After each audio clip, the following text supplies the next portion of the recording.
अब हम chapter 3 start कर रहे हैं बेटा। इसका नाम है theory base of accounting standard and international financial reports standards. ठीक है, बेसिकली क्या है बेटा, इसका नाम क्या है, theory base of accounting standard. Theory base होती है किसकी बच्चे, ये अकाउंटिंग स्टैंडर्ड्स की। अकाउंटिंग स्टैंडर्ड्स होते क्या है, इसको हम थोड़ा सा समझेंगे। अब यहाँ पे सबसे पहले हम समझेंगे बेटा, यहाँ पे अकाउंटिंग प्रिंसिपल्स किसे कहा जाता है। कहते हैं term principle has been defined as a general law or rule adopted or professed as a guide to action, a settled ground or basis of practice। अब ये हो गया टिपिकल, बहुत ज्यादा हार्ड वाली लैंग्वेज। अब इजी में समझ लेते हैं हम इसको। बेसिकली प्रिंसिपल का मतलब क्या होता है बेटा, कोई भी रूल जो बनाया जाता है जिसको अडॉप्ट करके हम किसी चीज को कर सकते हैं। देखो सीधा सा लॉजिक है भाई, आज से अगर 50 साल पीछे चले जाएं तो क्या रेड लाइट जंप करना या रेड लाइट पे रुकना, येलो लाइट पे स्टॉप होना, ग्रीन लाइट पे चलना, ये कुछ होगा? नहीं होगा। रीजन, क्योंकि सड़कें ही नहीं थी। जब सड़कें नहीं थी तो रेड लाइट कहां से होगी? सबसे बड़ी बात है ट्रैफिक नहीं था। लेकिन क्या हुआ, यहाँ पे जो चीज लिखी है उसे समझा रहा हूं बेटा। रूल्स बनते कैसे हैं, जैसे जैसे आप किसी चीज की प्रैक्टिस करते चले जाते हो। अकाउंटेंसी में भी इतने रूल्स नहीं होंगे। पहले क्या हुआ, किसी ने एक अकाउंट बनाया होगा, फिर उसे इसमें ये गलत लगा होगा, उसने एक रूल बनाया। तो जैसे जैसे आप प्रैक्टिस करते रहते हो तो रूल्स क्या होते चले जाते हैं, बनते चले जाते हैं। उन रूल्स को फॉलो करते हुए जो हम करते हैं वो हमारे क्या कहलाते हैं, एक तरीके से अकाउंटिंग प्रिंसिपल्स कहलाएंगे, जिनकी बेस पे हम अकाउंटिंग करते हैं। अब आता है बच्चे यहाँ पे अकाउंटिंग कॉन्सेप्ट्स क्या है। कहता है these are the fundamental assumption and propositions within which the accounting operate. ये बेसिकली क्या है बेटा, एक अजम्पशन है जिसकी बेस के ऊपर पूरी की पूरी अकाउंटिंग काम करती है। These are generally accepted accounting rules on the basis of which financial transactions are recorded in the books of account and financial statement are prepared। जो मैंने आपको एक रूल लिखवाया ना, क्लियर वाला, ठीक है, ये क्लियर वाला रूल क्या है बच्चे, आपका एक तरीके से अकाउंटिंग कॉन्सेप्ट पे ही काम कर रहा है। क्या कि भाई अगर असेट्स बढ़ेगी तो डेबिट होगी, असेट्स कम होगी तो क्रेडिट होगी। तो ये कॉन्सेप्ट ही तो है, और इन कॉन्सेप्ट को फॉलो करके ही हम क्या कर रहे हैं बच्चे, पूरी की पूरी अकाउंटिंग करते हैं। इसके बाद आता है बेटा द फंडामेंटल अकाउंटिंग एजम्पशंस। अब ये यहां से स्टार्ट हो जाता है आपका वेरी वेरी इंपॉर्टेंट पार्ट। ठीक है बच्चे, सबसे पहले आता है बच्चे यहाँ पे गोइंग कंसर्न एजम्पशन। बेटा गोइंग कंसर्न एजम्पशन हमारी वो एजम्पशन है जो कि ये कह के चलती है कि जो हमारा बिजनेस है, एजम्पशन का मतलब है होना नहीं, मानना। ठीक है, जैसे आपको लग जाता है कि सर आज नहीं पढ़ाएंगे, आपको लग जाता है होमवर्क नहीं करके जाएंगे तो कुछ नहीं होगा, तो ये लगती है ना जो चीजें, तो लगना कभी भी एग्जैक्ट नहीं होता, हो भी सकता है, और वो एक एजम्पशन है बस हमारी कि हम मान के चल रहे हैं। तो गोइंग कंसर्न एजम्पशन क्या समझाती है कि कोई भी बिजनेस जब चालू किया जाता है तो हम ये मान के चलते हैं कि वो बिजनेस नियर बाय फ्यूचर के अंदर बंद नहीं होगा, आने वाले लंबे समय तक क्या करते चले जाएंगे, हम उसको कंटिन्यू। भाई मैं कह रहा हूं किसी का छोटा सा ही काम है, उसने 2 लाख रुपए लगा के दुकान खोली है, क्या कभी वो दुकान के इनोग्रेशन पे आपको कहता है जी मैंने आज दुकान खोली है, मुझे पता है मैं 6 महीने बाद बंद कर दूंगा इसे? नहीं कहेगा ना। वो कहेगा भाई साहब मैंने खोली है, चल गई तो मैं तो बहुत लंबे समय तक चलाने के मूड में हूं। समझो बात को भाई, छोटी छोटी चीजें ही होती हैं। जैसे अगर मैं आपको एग्जांपल लेता हूं, हमने बहुत बड़ा नाम सुना हुआ ब्रांड का, हल्दीराम। हल्दीराम अगर आप उसकी हिस्ट्री में जाओगे तो हल्दीराम जो थे चांदनी चौक के अंदर पहले साइकिल पे जलेबी बेचा करते थे। अब आज की डेट में क्या है, वो इंटरनेशनल ब्रांड। अगर उसने भी यही सोचा था जी साइकिल पे जलेबी बेच रहा हूँ, ज्यादा से ज्यादा क्या कर लूंगा, रेडी लगा लूंगा, भाई कितना ही सोच पाता है बंदा उस टाइम पे। लेकिन जब आपका बिजनेस चलना स्टार्ट होता है ना बेटा, तब आपको नहीं पता कि वो कितने लंबे समय तक और कहां पे आपको लेके जा सकता है। तो इसलिए जो गोइंग कंसर्न एजम्पशन है बच्चे, वो ये समझाती है कि कोई भी बिजनेस आने वाले लंबे समय तक क्या रहेगा, गोइंग कंसर्न यानी कि कंटिन्यूटी के अंदर एज इट इज चलता चला जाएगा। अब देखो क्या लिखा है, the concept of going concern assumes that business will continue its operation for a long period of time. लंबे समय तक अपने ऑपरेशंस को चलाएगा, and will not be sold in the near future. और नियर फ्यूचर के अंदर हम अभी इसे बंद करने नहीं वाले। That is why it is called the assumption of continuity। इसलिए इसको किस नाम से जाना जाता है, assumption of continuity। इसको याद कर लेना, क्योंकि 1 मार्क्स में अगर इस नाम से आ गया तो छोड़ मत आना बस, ठीक है। फिर आता है बेटा कंसिस्टेंसी assumption। कंसिस्टेंसी assumption क्या कहता है, इसके अंदर मैं यही वाला एग्जांपल लूंगा जो आपको पहले भी दिया था कि भाई हमारे पास 2 अकाउंटिंग टाइम पीरियड्स हैं बेसिकली। एक अकाउंटिंग पीरियड है जो कि अप्रैल में स्टार्ट होता है, 31 मार्च को खत्म होता है, और एक है बच्चे हमारे पास कैलेंडर ईयर जो जनवरी में स्टार्ट होता है, 31 दिसंबर को खत्म होता है। अब होगा क्या है, एग्जांपल समझो भाई, मैंने 2021 में पहला अकाउंट बनाया जिसके अंदर मैंने यूज किया कैलेंडर ईयर। फिर 2022 में मैंने अकाउंट बनाया, उसमें मैंने यूज किया फाइनेंशियल ईयर या अकाउंटिंग पीरियड कह सकते हैं हम। फिर 2023 में भी मैं चाह रहा हूं कि मैं फाइनेंशियल ईयर यूज कर लूं, लेकिन 2024 में मैं प्लान करता हूं कि मैं क्या करूंगा, फिर से कैलेंडर ईयर यूज करूंगा। है ना भाई, ये मेरी अजम्पशन चल रही है कि मैं ऐसा ऐसा करूंगा। लेकिन बेटा इससे दिक्कत क्या आएगी, अब जब मैं इनको आपस में इन चारों सालों को कंपेयर करना चाहूंगा तो क्या ये कंपेयर हो पाएंगे? नहीं हो पाएंगे। क्यों? क्योंकि सबके अंदर जो मैंने ईयर्स थे वो क्या ले लिए, सारे अलग अलग ले लिए। तो यानी कि अगर आप कंसिस्टेंट नहीं रहते, बेसिकली अकाउंटेंसी ये कहती है कि जो रूल आपने एक बार लिया है, जो मेथड आपने एक बार फॉलो किया है, तो ट्राई आपने ये करना है कि कंटिन्यूटी के अंदर वो सेम मेथड ही आप एडॉप्ट करके रखो, बार बार मेथड्स को चेंज करने की रिक्वायरमेंट। अब देखो लिखा है, financial statement are used by the various user for making a inter period और intra firm comparison. For making inter-firm comparison with the other similar firm, these comparisons are feasible only when the accounting policies and practices followed by the firm are uniform. Uniform का मतलब होता है same, and these are followed consistently over a period of time. और लगातार ये method क्या होते चले जाए बेटा, आपके यूज होते चले जाए, बार बार ये मेथड चेंज ना हो। तो इसीलिए इसको क्या बोला जाता है बेटा, हमारा कंसिस्टेंसी एजम्पशन कहा गया है। इसके बाद आते हैं बच्चे हम एक्रूअल एजम्पशन पे। देखो बेटा, अब एक्रूअल एजम्पशन क्या है? देखो दो तरीके के ना इंसान होते हैं, ध्यान से सुनना। एक बिजनेसमैन की बताते हैं हम। बिजनेसमैन क्या होता है बेटा, दो तरीके का होता है। एक होता है ग्राहक को तब तक दुकान से नहीं निकलने देगा जब तक वो पैसा नहीं पकड़ा देता, कि भाई पैसा दोगे, लिखा होता है ना कई दुकानों पे, उधार मांग के शर्मिंदा ना करे, लिखा होता है ना, वो पहले ही लिख देते हैं वो कि भाई हम क्रेडिट का काम, वहां पे सब क्या चल रहा है, कैश में, तो वो हो गई cash basis accounting. Accrual basis accounting क्या कहती है? एक्रूअल बेसिस अकाउंटिंग बच्चे ये कहती है कि आप सिंपल जिस भी ट्रांजैक्शन को जिस दिन करते हो, मान लो मैंने आज की डेट है 7 सितंबर, 7 सितंबर को मैंने 1 लाख का सामान बेचा और उसकी पेमेंट मेरे को मिल रही है 7 अक्टूबर को, लेकिन मैं अपनी बुक्स ऑफ अकाउंट में एंट्री को किस डेट पर रिकॉर्ड करूंगा, 7 सितंबर को। यानी जब मेरे पास से एक बार माल चला गया तो मैं उसी टाइम मान लूंगा कि ये क्या है बच्चे, मेरी सेल है। क्या मान लूंगा मैं उसको, अपनी सेल मान लूंगा। देखो पढ़ो, as per accrual assumption revenue and expenses are recognized in the period of their occurrence। period of their occurrence का मतलब जो मैंने अभी आपको एग्जांपल दिया 7 सितंबर, यानी कब हुआ वो, 7 सितंबर को, तो ट्रांजैक्शन भी कब मानी जाएगी बच्चे, वो 7 सितंबर की। rather than when they are received or paid। हमें इससे कोई मतलब नहीं है कि वो कब रिसीव होगा कब पे होगा, हमने माल भेज दिया तो हम मान लेंगे कि भैया हमारी क्या हो गई, यहाँ पे सेल हो गई। Thus revenue is recorded when the sales are made। तो हम रेवेन्यू को कब मानेंगे, जैसे ही मैंने माल भेजा सेल हो गई। और services are rendered and not when cash is received. हम वेट नहीं करेंगे कि हमारे पास पैसा कब आएगा। अब नीचे ने एक एग्जांपल दिया हुआ है, इससे आपको और बेटर क्लियर हो जाएगा। कैश बेसिस अकाउंटिंग कहता है goods sold on 1 April 2020 but the payment was received on 15 अप्रैल। हमने माल कब बेचा था, 1 अप्रैल को, पेमेंट कब आई बेटा, 15 अप्रैल को। कैश बेसिस क्या कहती है, एंट्री को मैं तभी रिकॉर्ड करूंगी जब मेरे पास पैसा आ जाएगा। भाई इसमें पैसा कब आया, entry will be recorded on 15 अप्रैल 2020। तो ये एंट्री कब रिकॉर्ड करेगा बेटा, 15 अप्रैल 2020 को करेगा। अक्रूअल बेसिस क्या कहती है, goods sold on 1 April 2020 but the payment was received on 15 अप्रैल 2020। मैंने गुड्स कब बेचे थे, 1 अप्रैल 2020 को, लेकिन पेमेंट कब आई मेरे पास, 15 अप्रैल को। लेकिन एक्रूअल बेसिस क्या कह रही है कि आप एंट्री को बच्चे तभी रिकॉर्ड कर दो जब वो हुई है। Entry will be recorded when it is made whether the payment received और नॉट। तो ये एंट्री कब हो जाएगी बेटा, आपकी 1 अप्रैल को ही रिकॉर्ड कर दी जाएगी। ठीक है।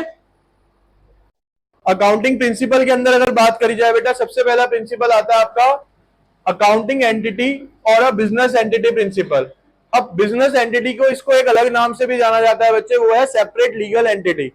इसको बोला जाता है क्या, सेपरेट लीगल एंटिटी।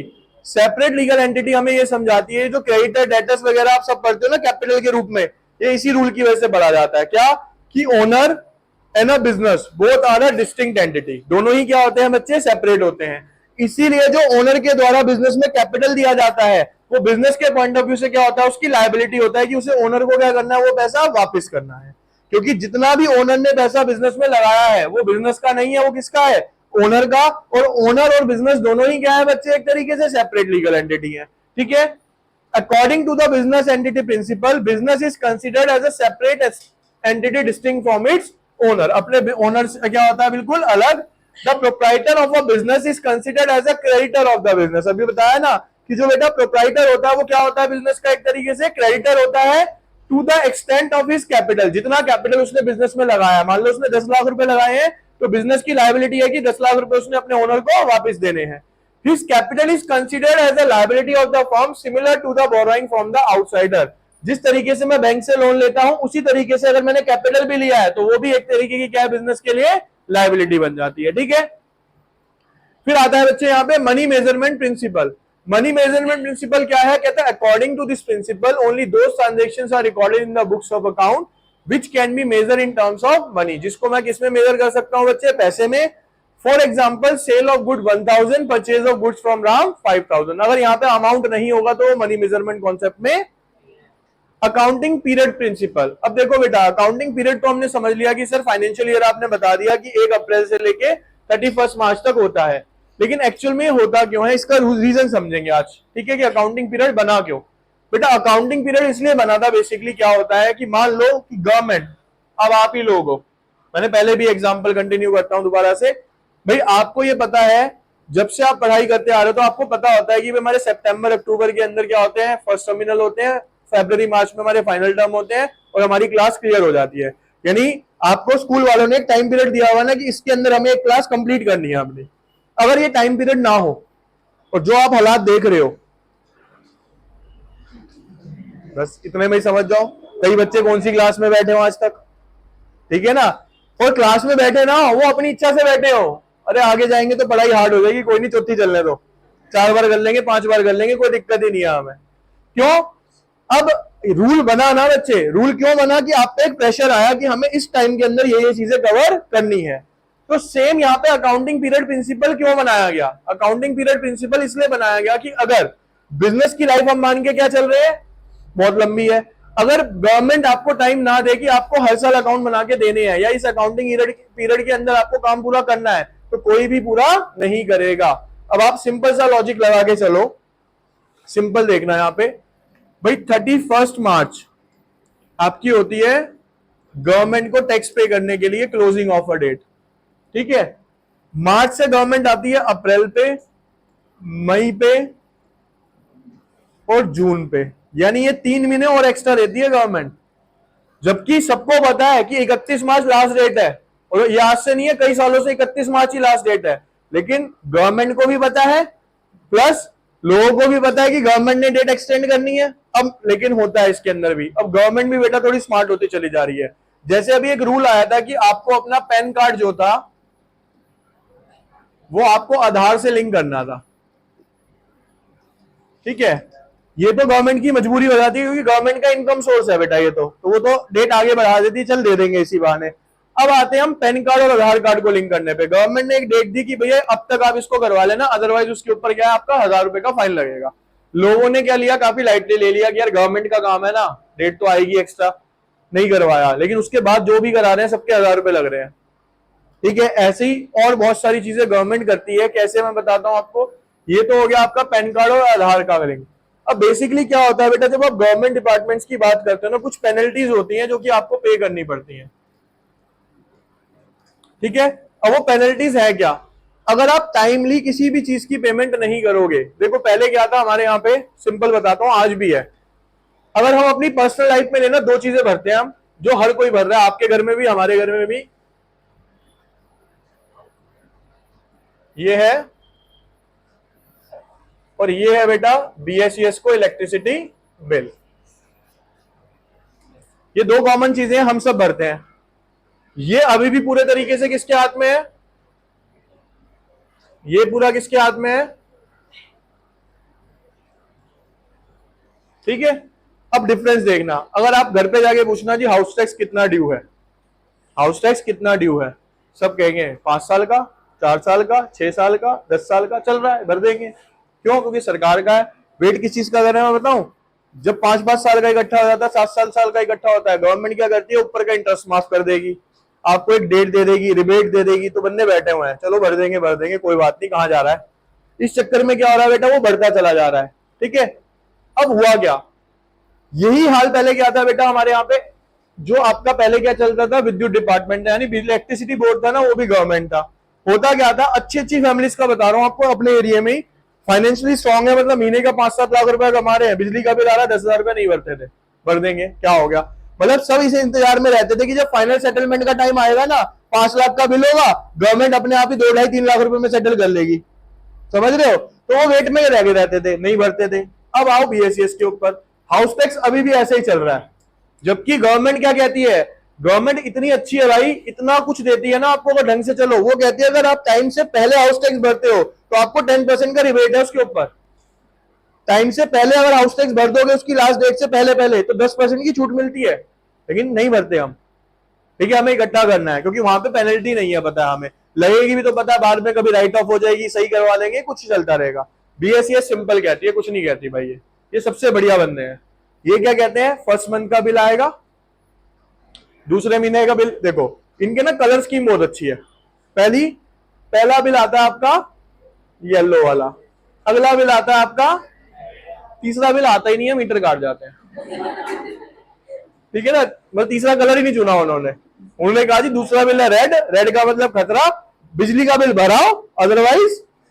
अब बेटा अगर आप बीएसईएस में जाओगे कोई भी बिल ड्यू नहीं मिलेगा आपको दूसरे महीने के बाद से, सीधा सा लॉजिक है। और अब तो पीछे इन्होंने ऐसा भी करा था बीच में कमर्शियल्स के अंदर, किसी से पूछे भी ना। पहले तो क्या होता था, जैसे आपका बिल ड्यू है ना, आते थे पूछते थे सर आपका बिल ड्यू है, भरवा दो या काट दें, पहले इतनी इज्जत दी जाती थी। अब बिल ड्यू है, मीटर बाहर लगा हुआ है ना, आप यहाँ पे क्लास ले रहे हो, लाइट चली जाएगी, आपको पता चल जाएगा कि सर बिजली का बिल, समझ रहे हो। फिर वहां जाओ, लाइन में लगो, डॉक्यूमेंटेशन सबमिट कराओ, पैसे सबमिट कराओ, फिर 1-2 दिन का प्रोसेस बन जाता है वो, फिर आपकी बिजली आती है। तो अब सिस्टम तो इंडिया में कौन सा बढ़िया है, यही बढ़िया है ना, तो सेम आपके साथ भी होना चाहिए वैसे तो यही, ठीक है ना। अब बेसिकली समझो, तो बेटा अकाउंटिंग पीरियड प्रिंसिपल क्यों बनाया गया गवर्नमेंट के द्वारा, कि अगर वो एक टाइम पीरियड निश्चित नहीं करती तो कोई भी अपना अकाउंट टाइम पे प्रिपेयर नहीं करता, सब आराम से बैठे रहते 5 साल में, 3 साल में, 4 साल में, जब मन करता है वो अकाउंट प्रिपेयर। तो देखो क्या लिखा है, as per going principle life of the business is fairly long. भाई गोइंग प्रिंसिपल के हिसाब से बिजनेस की लाइफ क्या है बेटा, बहुत लंबी चलने वाली है, but the user of a financial accounting can not wait for the financial statement till the sale of the business और winding up of the business. मान लो बैंक ने आपको लोन दिया है, तो क्या वो इंतजार करेगा कि ये अपनी स्टेटमेंट तब देगा जब बिजनेस बेचेगा 5-7 साल बाद, तब मेरे को पता चलेगा मेरा पैसा मिलेगा या नहीं मिलेगा, कोई भी इंतजार नहीं करेगा बच्चे। Moreover, this is not feasible proposition as many users like management, banker, financial institute, creditor require accounting information at a regular interval। बेटा अभी हमने लास्ट चैप्टर के अंदर लिमिटेशंस भी पढ़ी, क्या पढ़ा उसमें कि ये मैनेजमेंट की भी हेल्प करता है, फाइनेंशियल पोजीशन का भी पता लगाता है, तो अगर हम इसको लंबे समय तक के लिए टाल देंगे तो ये सारी चीजें हमें पता नहीं चल पाएंगी। So that they may take appropriate decision on a timely basis. अगर मैनेजमेंट को रेगुलर इंटरवल के ऊपर ये मिलता जाएगा तो वो अपने डिसीजंस को टाइमली ले पाएंगे। It is therefore all the business should be prepared their financial statement to know the profitability of the financial position on a periodic basis, normally on yearly basis. According to the Company Act 2013, accounting period is 1st April to 31st March. इसीलिए बेटा अपनी profitability का पता लगाने के लिए, अपनी financial position का पता लगाने के लिए हमें टाइम टू टाइम अपने अकाउंट्स को बनाना पड़ता है, और वो अकाउंटिंग जो बनती है वो कब बनती है, हमारी अकाउंटिंग पीरियड के अंदर बनती है। इसके बाद आता है बच्चे हमारा फुल डिस्क्लोजर। ये अभी हम अप्लाई भी कर रहे हैं अपनी जर्नल एंट्रीज के अंदर। फुल डिस्क्लोजर प्रिंसिपल मैंने आपको याद करने का एक सिंपल सा तरीका बताया था। फुल का मतलब पूरे तरीके से, डिस्क्लोज का मतलब किसी भी चीज के बारे में पूरे तरीके से बताना। भाई जर्नल एंट्री के अंदर मैं नरेशन लिखवा रहा हूं आपको बीइंग करके, वो क्यों लिखवाई जा रही है, क्योंकि हम ऊपर वाली जर्नल एंट्री को क्या कर रहे हैं, पूरे तरीके से डिस्क्लोज कर रहे हैं कि ये पैसा आया कहां से, गया कहां पे। तो फुल डिस्क्लोजर प्रिंसिपल क्या है, the full disclosure principle require that financial statement make complete, adequate and a fair disclosure of all the information which is relevant and significant to the user of accounting services, investor, lenders, creditor, researcher, government। यानी कि full disclosure principle, देखो बेटा अगर आप government के time पे जब आपकी डॉक्यूमेंटेशन चेक होती है ना, अगर आपने कोई भी लूप होल छोड़ दिया वहां पे, यानी आपने कोई डॉक्यूमेंट कंप्लीट नहीं किया या कुछ भी मिसिंग हो गया, तो वहां पे फंसने के चांसेस बहुत रहते हैं।